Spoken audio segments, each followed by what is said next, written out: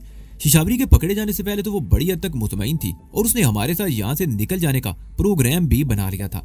लेकिन उस रोज शिशावरी की गिरफ्तारी ने सूरत हाल बदल डाली। वो खुद भी बाल बाल बची थी। ये इत्तेफाक था कि उस वक्त इन दोनों में चंद गज का फासला था। अगर वो दोनों साथ होती तो यकीनन समित्रा भी पकड़ ली जाती।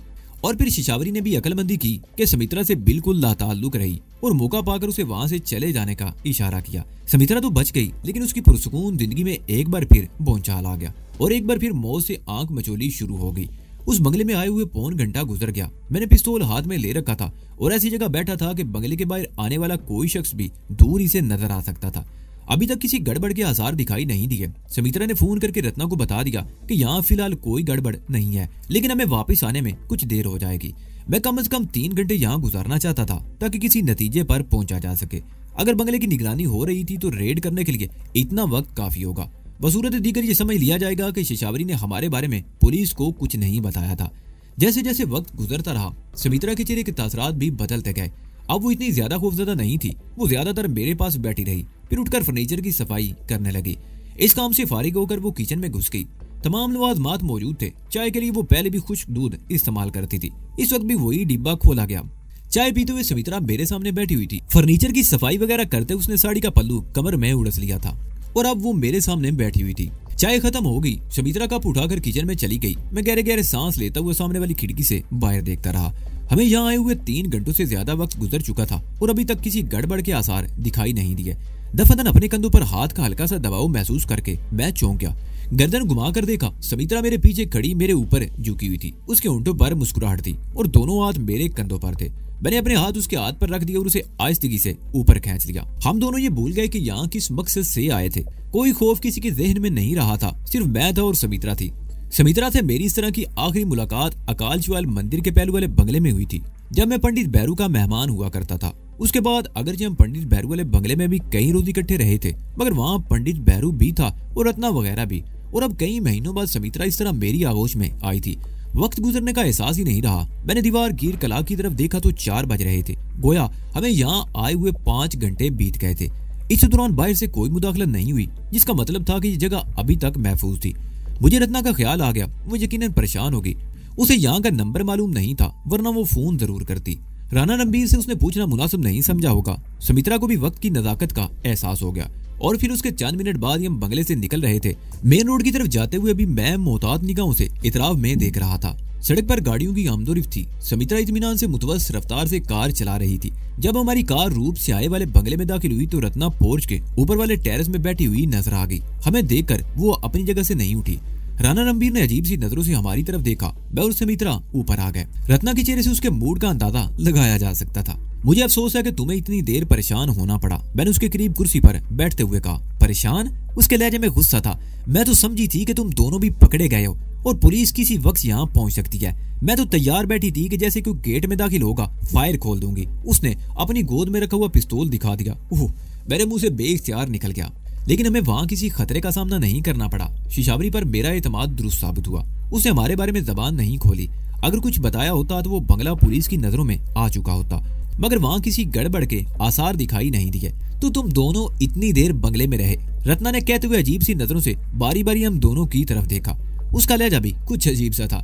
समित्रा का चेहरा एक लम्हे को सुर्ख हो गया, लेकिन उसने फौरन ही अपनी कैफियत पर काबू पा लिया। वो अभी आई कहकर वहां से उठकर चली गई। अजीब औरत हो तुम, मैंने रत्ना के चेहरे पर नजरें जमाते हुए कहा, ये जानते हुए भी कि वो हमारी मोहसिन है। हम इस वक्त उसकी वजह से जिंदा है। तुम उस पर शक कर रही हो? मैं किसी पर शक नहीं कर रही, रत्ना ने कहा। मैं जानती हूँ तुम लोग इतनी देर वहां पर क्यों रहे हो। बहरहाल खत्म करो इस बात को। और फिर मैंने मौजूद बदल दिया। कुछ देर बाद मैं उसे बता रहा था कि शिशावरी ने अब तक पुलिस को हमारे बारे में कुछ नहीं बताया और ये कि फिलहाल वो बंगला भी महफूज है। और फिर उस रात एक और मुसीबत आन पड़ी।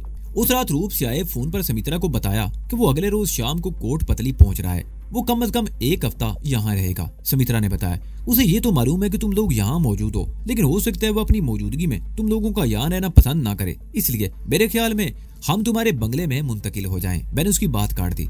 मैं भी यही कहना चाहती थी, समित्रा बोली। आज हम तकरीबन 5 घंटे वहाँ रहे हैं। इसी दौरान किसी गड़बड़ के आसार तो दिखाई नहीं दिए, लेकिन ऐन मुमकिन है कि बंगले की निगरानी हो रही हो और वो लोग रेड करने के लिए किसी मुनासिब मौके की तलाश में हो। मेरा ख्याल ऐसा नहीं है, मैंने कहा। पुलिस को मिलने वाली इतला के मुताबिक दहशत गर्दों की तादाद 3 है, जिनमें एक मर्द और 2 औरतें शामिल हैं। एक औरत पकड़ी गई। अब पुलिस को एक औरत और एक मर्द की तलाश है। असल दहशत गर्द तो हम हैं। अगर शिशावरी ने हमारे बारे में बताया होता तो हमें उस बंगले में दाखिल होते देखते ही हमें सांस लेने का मौका दिए बगैर पुलिस रेड कर देती, लेकिन ऐसा नहीं हुआ। इसका मतलब है कि वहाँ फिलहाल हमारे लिए कोई खतरा नहीं है। बेहतर होगा कि हम अभी वहाँ मुंतकिल हो जाएं। अभी नहीं, सुबह चले जाना, सुमित्रा ने कहा। मैं इतने बड़े बंगले में राणा रणबीर जैसे शख्स के साथ रात को अकेले नहीं रहना चाहती। मैंने महसूस किया कि वो रत्ना को अजीब सी नजरों से देखता रहता है। ऐसा ना हो कि रत्ना तो चली जाए और वो रात को मुझे अकेली पाकर मुझ पर पल पड़े। सुमित्रा की इस खदशे पर मैं मुस्कुराए बगैर ना रह सका और फिर सुबह 8 बजे उसने मुझे झुंझोड़ कर जगा दिया। अब क्या है, मैं झुंझला गया। मेरी नींद पूरी नहीं हुई। इस तरह जगाए जाने पर दिमाग में धमाके होने लगे थे। ये देखो, वो हाथ में पकड़े हुए अखबार की तरफ इशारा करते हुए बोली, उन्होंने शिशावरी को मार दिया है। क्या? मेरे दिमाग में एक और धमाका हुआ और मैं उठकर बैठ गया और अखबार उसके हाथ से छीन लिया। हेडलाइन थी, दहशतगर्दों की साथी फरार की कोशिश में पुलिस के हाथों मारी गई। मैं वो खबर पढ़ता चला गया। ये खबर पुलिस के हवाले से छपी थी, जिसमें बताया गया था कि चंद रोज पहले गिरफ्तार होने वाली पाकिस्तानी दहशत गर्द की साथी शिशावरी देवी गुज़िश्ता रात फरार होने की कोशिश में पुलिस की गोलियों का निशाना बन गई। पुलिस ने एतराफ किया कि कई रोज की पूछगछ के बावजूद शिशावरी से उसके साथियों के बारे में कुछ मालूम नहीं कर सके। गुज़िश्ता रात उसे खुफिया तहकीकाती मुकाम से जेल मुंतकिल किया जा रहा था कि इसी दौरान शिशावरी ने मौका पाकर भागने की कोशिश की, जिसके नतीजे में पुलिस की गोलियों का निशाना बन गई। इस खबर के साथ ही शिशावरी की लाश की तस्वीर भी थी। उस तस्वीर को देखकर अंदाजा लगाया जा सकता था कि इन चंद दिनों के दौरान उसे किस कदर तशद्दुद का निशाना बनाया गया था, लेकिन उसने हमारे बारे में जबान नहीं खोली थी। मुझे यकीन था कि वो तशद्दुद के दौरान ही मारी गई थी और पुलिस ने उस पर फरार का इल्जाम लगाकर उसकी लाश सड़क पर डाल दी और उसे गोलियों से छीलनी कर दिया। उस अखबार में अंदर के सफ़े पर मेरे और रत्ना के बारे में भी बहुत कुछ लिखा हुआ था। हमारी तस्वीरें अगरचे नहीं थी मगर हुलिये बताए गए थे। रत्ना के बारे में तो ये भी लिखा था कि चंद महीने पहले वो माउंट आबू के एक रेस्टोरेंट में वेटर्स की हैसियत से काम करती रही थी। इस मजमून में उन नुकसानात की तफसील भी बयान की गई जो मेरी वजह से हिंद सरकार को उठाने पड़े थे। अचालशवार मंदिर की तबाही भी मेरे ही खाते में डाली गई और नागराज समेत दर्जनों अफराद के कत्ल भी मेरे हिसाब में लिखे गए। लोगों को खबरदार किया गया कि होशियार रहें, इन उरियों से मिलते जुलते अफराद नजर आए तो पुलिस को मुतला कर दें। शिशावरी की मौत का मुझे बेहद अफसोस था। रत्ना तो उससे बहुत मानूस थी। उसका बस नहीं चलता था कि वो दाढ़े मार मार कर रोना शुरू कर दे। सुमित्रा का साथ अगरचे चंद रोज का रहा था, लेकिन वो भी अफसुर्दा थी। उसकी आंखों में भी नमी तैर रही थी। तकरीबन 10 बजे के करीब हम सुमित्रा की कोठी पर जाने के लिए रुखसत हो गए। मैंने एक बात खास तौर से नोट की थी कि रत्ना जब कार में बैठ रही थी तो राणा रणबीर सिंह उस वक्त भी अजीब सी नजरों से उसकी तरफ देख रहा था। मैंने ज्यादा तवज्जो नहीं दी क्योंकि हम जब से यहाँ आए थे वो रत्ना को ऐसी ही नजरों से देखता रहा था। हमें बंगले पर छोड़कर सुमित्रा बाजार से कुछ सामान भी ले आई। खाने पीने की ये चीजें हमारे लिए 3-4 दिन के लिए काफी थी और हमें कोई चीज लेने के लिए बाहर जाने की जरूरत नहीं थी। सुमित्रा भी 4 बजे तक हमारे पास रही और फिर चली गई। अखबार से मुझे शहर की सूरत का अंदाजा होता रहता था। पुलिस की सरगर्मियां अभी तक जारी थी और बेला भी अभी तक कोट पतली ही में डेरा जमाए हुए थी। उसकी वजह से कई आला अफसरान भी यहाँ आए हुए थे। हमारे हवाले से रोजाना नित नई खबरें अखबार में शाया होती थी। कोट पतली में मुसलमान बड़ी तादाद में आबाद थे। ये वही लोग थे जो सदियों से नस्ल दर नस्ल इस इलाके में आबाद थे। उनके आबा अजदाद ने इस्लाम की तालीमात से मुतासिर होकर दोस्ती और सलामती का यह दीन इख्तियार किया था। लेकिन सदियों की तारीख ये भी शहादत फराम करती थी कि दायरा इस्लाम में दाखिल होने वाले ये लोग मुसाइब और मुश्किलात का शिकार थे। तंग नजर हिंदुओं ने इनका जीना हराम कर रखा था। नस्ली फसादात पूरे हिंदुस्तान में रोज का मामूल बन चुके थे। इन फसादात में ज्यादा नुकसान मुसलमान का ही होता था। ज्यादती का शिकार भी वही होते थे और कार्रवाई भी इन्हीं के खिलाफ होती थी। पुलिस इनकी फरियाद सुनने की बजाय हमलावर हिंदुओं का साथ देती थी। क़याम पाकिस्तान के बाद तो हिंदुस्तान के मुसलमानों का जीना और भी दुश्वार हो गया था। इन्हें पाकिस्तान के ताने दिए जाते और हिंदुस्तान छोड़ देने को कहा जाता। इन मुसलमानों पर पाकिस्तान के एजेंट और जासूस होने का इल्जाम लगा देना तो आम सी बात थी। कोट पतली में इस वक्त कुछ ऐसी सूरत हाल थी। मैं चूंकि मुसलमान था और मुझे मेरी मर्जी के खिलाफ पाकिस्तान से अगवा करके लाया गया था और मेरे अगवा के पीछे जो मकासद कार फरमा थे वो हासिल नहीं हुए थे। उसके बरक्स मैं इनके लिए वबाले जान बन गया था और पैर दर पे इन्हें नुकसान पहुंचा रहा था।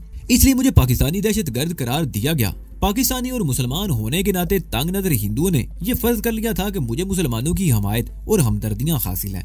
मुसलमान मुझे पनाह दिए हुए हैं, इसलिए पुलिस अब तक मुझे पकड़ने में कामयाब नहीं हो सकी। इस हवाले से अब तक कोट पतली के मुसलमानों को भी तंग किया जा रहा था। मुसलमानों के घरों पर छापे मारे जा रहे थे। जबरदस्ती उनके घरों में घुसकर तलाशी ली जाती थी और उन्हें तरह तरह से परेशान किया जाता था। कोटपतली के वो मुसलमान जिनके दूरों करीब के कोई अजीज पाकिस्तान में थे, उन्हें ज्यादा परेशान किया जा रहा था। पुलिस को यकीन था कि मैं किसी मुसलमान घराने में पनाह लिए हुए हूँ। उस रोज भी अखबार में एक ऐसी खबर छपी थी, पुलिस ने एक मुसलमान घराने में घुसकर तलाशी ली थी और तोड़ फोड़ की थी। एहतजाज करने पर घर वालों को जोदोकोब किया गया और पुलिस वाले एक जवान लड़की को उठाकर ले गए। और फिर अगले दिन अखबार में यह खबर छपी कि पुलिस जिस लड़की को पूछगछ के लिए ले गई थी, उसने पुलिस हेडक्वार्टर की तीसरी मंजिल की खिड़की से छलांग लगाकर खुदकशी कर ली। अखबार ने ढके छुपे अल्फाज में एक और स्टोरी भी लिखी थी, जिससे उस नतीजे पर पहुंचा कि उस लड़की के साथ ज्यादती भी की गई। हो सकता है 4-6 आदमियों ने उसके साथ बलात्कार किया हो और वो अपनी जान से हाथ धो बैठी हो। पुलिस ने अपने करतूतों पर पर्दा डालने के लिए उसकी लाश तीसरी मंजिल से फेंक दी और बयान जारी कर दिया कि उसने पूछगछ से बचने के लिए खिड़की से छलांग लगाकर खुदकशी कर ली थी।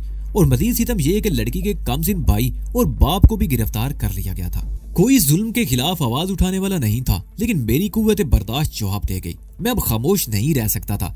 मैंने फोन का रिसीवर उठाया, फिर कुछ सोचकर रिसीवर रख दिया और रत्ना को अभी आया कहकर बंगले से बाहर आ गया। सड़क के मोड़ पर जहाँ से मैं अखबार और छोटी मोटी जरूरत की चीजें भी लाया करता था, वहाँ एक पब्लिक टेलीफोन बूथ भी था। जब मैं वहां पहुंचा तो एक औरत बूथ में खड़े फोन पर बात कर रही थी। तकरीबन 5 मिनट बाद वो बाहर निकली तो मैं बूथ में घुस गया। रिसीवर उठाकर सिक्के डाले और पुलिस हेडक्वार्टर का नंबर मिलाने लगा। नंबर तलाश करने के लिए मुझे कोई जतन नहीं करना पड़ा। सामने ये एक लिस्ट लगी हुई थी जिस पर अहम मुकामात के फोन नंबर लिखे हुए थे। कॉल फौरन रिसीव कर ली गई। मैं दहशतगर्दों के बारे में एक अहम इतला देना चाहता हूँ, किसी जिम्मेदार अफसर से बात कराओ। मैंने हेलो के जवाब में कहा। 1 सेकंड बाद एक और भारी आवाज सुनाई दी। यस, मैं इंस्पेक्टर पांडे बोल रहा हूँ। तुम कौन हो? मेरा नाम नाजी है। मैंने कहा, मैं वो हूँ जिसकी तुम लोगों को तलाश है। तुम लोग मेरी तलाश की आड़ में बेगुनाह मुसलमानों पर जुल्म ढा रहे हो। उन लोगों का मुझसे कोई ताल्लुक नहीं। मैंने किसी मुसलमान घर में पनाह नहीं ले रखी। जिस लड़की को तुम लोगों ने मौत के घाट उतारा है, उससे मेरा कोई ताल्लुक नहीं था। उसके माँ बाप भी बेगुनाह हैं। बेला अभी तक इस शहर में मौजूद है, उस तक मेरा पैगाम पहुंचा दो। वो बेगुनाहों पर जुल्म ना करे, ये मेरी पहली और आखिरी वार्निंग है। मैं अब तक फरार के रास्ते तलाश कर रहा था, लेकिन अब मैं यहीं रहूंगा और अगर आज के बाद ऐसा कोई वाकया दोहराया गया तो उसका नतीजा तुम लोगों को भुगतना पड़ेगा।